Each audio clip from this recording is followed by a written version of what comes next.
Di sini saya akan menjelaskan mengenai fungsi dari bagian-bagian Microsoft Word.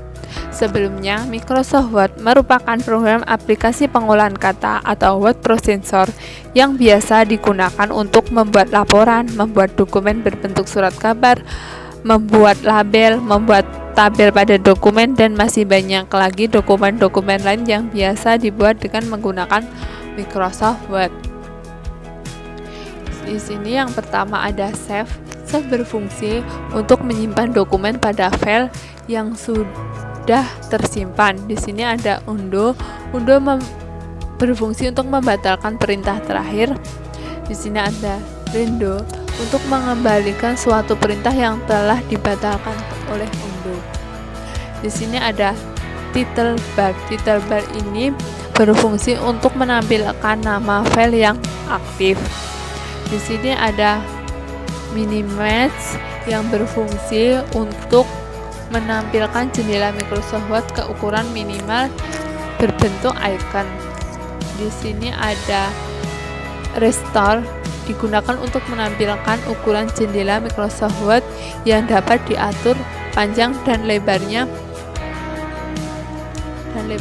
Di sini ada close digunakan untuk menutup atau keluar Microsoft Word. Di sini terdapat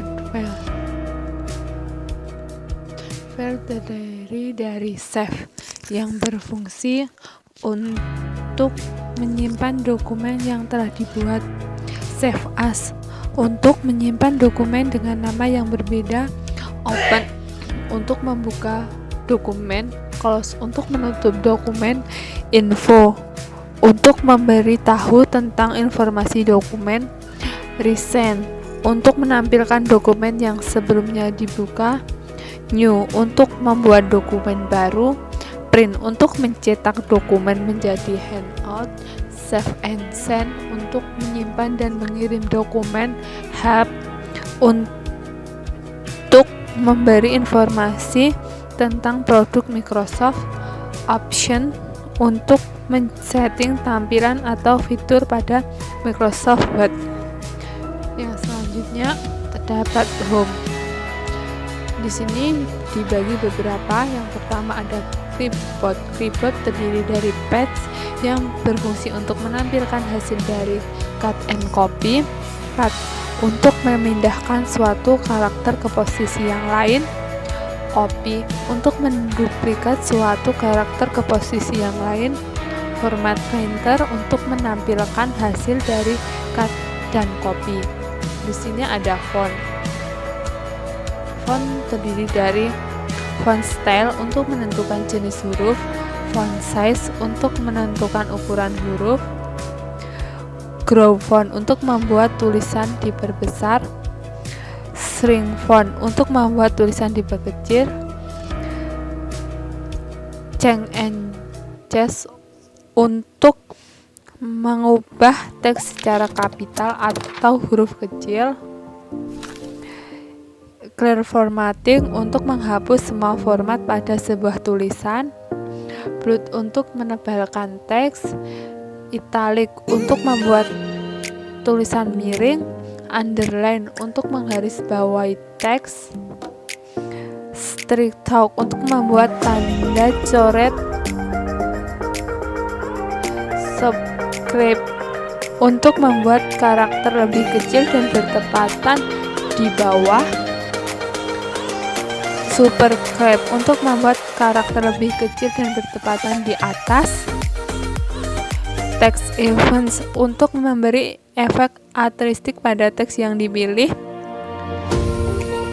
text highlight color untuk memberikan latar warna pada teks yang dipilih, font color untuk mengubah warna dari teks. Di sini ada paragraf. Paragraf yang pertama ada bullets untuk memberi tanda bullet pada paragraf yang dipilih, number untuk memberi penomoran, multi-level list untuk membuat list tingkatan pada setiap number. Di sini ada decrease indent untuk mengurangi tata letak dengan menggeser ke kiri, increase indent untuk mengubah tata letak dengan menggeser ke kanan, sort untuk mengurutkan data, show paragraph mark untuk menampilkan atau menyembunyikan tanda paragraf, align text left untuk membuat paragraf rata kiri, align text center untuk membuat paragraf rata tengah, align text right untuk membuat paragraf rata kanan,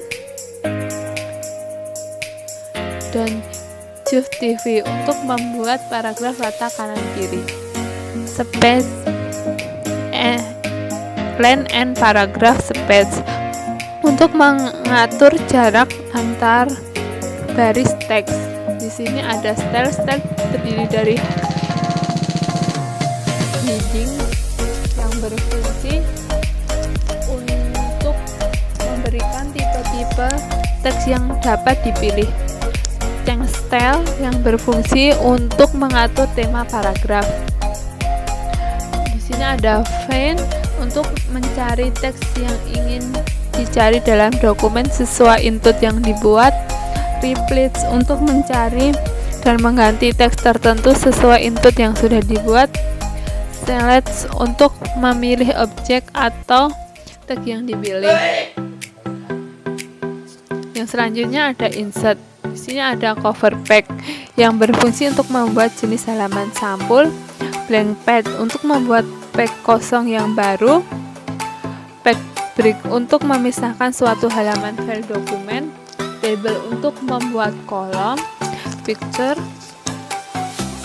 untuk menyisipkan gambar ke dokumen yang ada di komputer, clip art untuk menyisipkan gambar yang sudah disediakan oleh program, shape untuk menyisipkan gambar dalam bentuk bangunan, smart art untuk menyisipkan gambar dalam bentuk organisasi, chart untuk menyisipkan diagram, screenshot untuk mengambil gambar dari layar,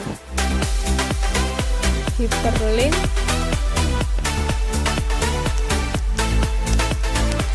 digunakan untuk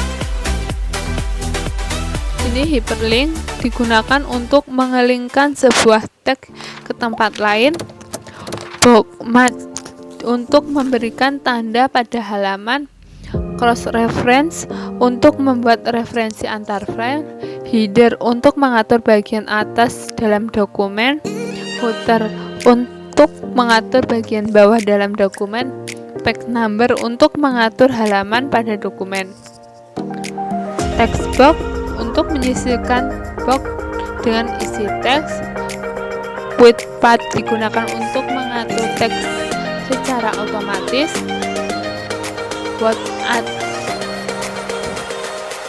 untuk menyisipkan teks bergaya artistik, dropcap untuk membuat huruf dari awalan paragraf lebih besar, signature line digunakan untuk menyisipkan tanda tangan secara digital, date and time untuk menyisipkan tanggal dan waktu terkini, objek untuk menyisipkan objek dengan ekstensi objek, linking embedded, equation ini berfungsi untuk menyisipkan simbol-simbol dalam bidang matematika dan sains. Simbol ini untuk menyisipkan karakter khusus. Selanjutnya page layout. Di sini ada theme terdiri dari themes yang berfungsi untuk membuat penampilan tema pada Microsoft lebih menarik, color untuk memberi warna pada themes, font untuk mengatur tulisan pada themes, effects untuk memberi efek pada gambar yang akan muncul di themes tersebut. Di sini ada margin. Margin berfungsi untuk menentukan ukuran dari masing-masing margin. Orientation untuk mengubah orientasi lembar kerja. Size untuk mengatur ukuran dari kertas. Kolom untuk membuat kolom. Bricks untuk mengatur tampilan halaman pada dokumen. Line number untuk mengatur penomoran dalam dokumen. Hyphenation untuk memisahkan suku kata dengan tanda hubung secara otomatis. Ada watermark untuk menambah watermark ke latar belakang dokumen. Backcolor untuk mengubah warna latar belakang dokumen. Background untuk menambah perbatasan pada dokumen. Di sini ada paragraf. Paragraf di sini berfungsi untuk mengatur paragraf pada dokumen. Di sini ada arrange. Arrange ini berfungsi untuk mengatur objek pada sebuah dokumen agar terlihat rapi. Selanjutnya ada reference. Reference di sini ada table of contents. Table of contents ini digunakan untuk membuat daftar isi. Text ini untuk mengolah paragraf yang digunakan untuk dapat dikaitkan dengan daftar isi yang dibuat. Update table untuk memperbarui daftar isi. Di sini ada group footnotes. Group footnotes ini digunakan untuk mengatur catatan kaki. Di sini ada citation and bibliography.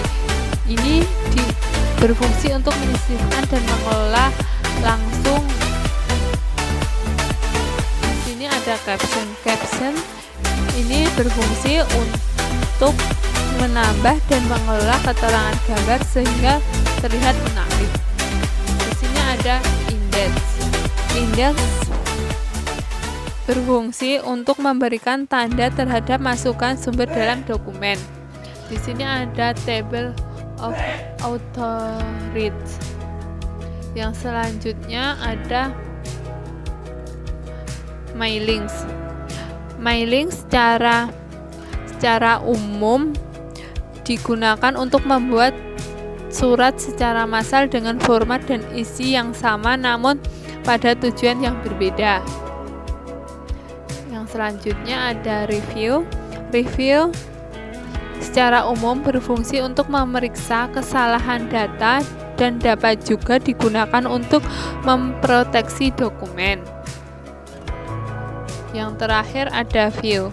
View secara umum berfungsi untuk mengatur tampilan dokumen pada